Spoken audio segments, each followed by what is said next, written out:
Hi everyone, welcome back to day 2 of my embroidery challenge. In today's video, I'll be starting this lovely floral heart design using the stem stitch. Stem stitch is one of the most beautiful and versatile stitches. It gives a neat, rope-like outline that makes designs stand out so well.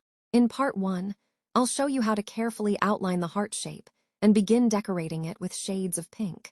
This is just the first half of the design, and in part 2, we'll continue with the flower in the center and more details to complete the look. So let's begin day 2 with this simple, yet elegant stem stitch embroidery.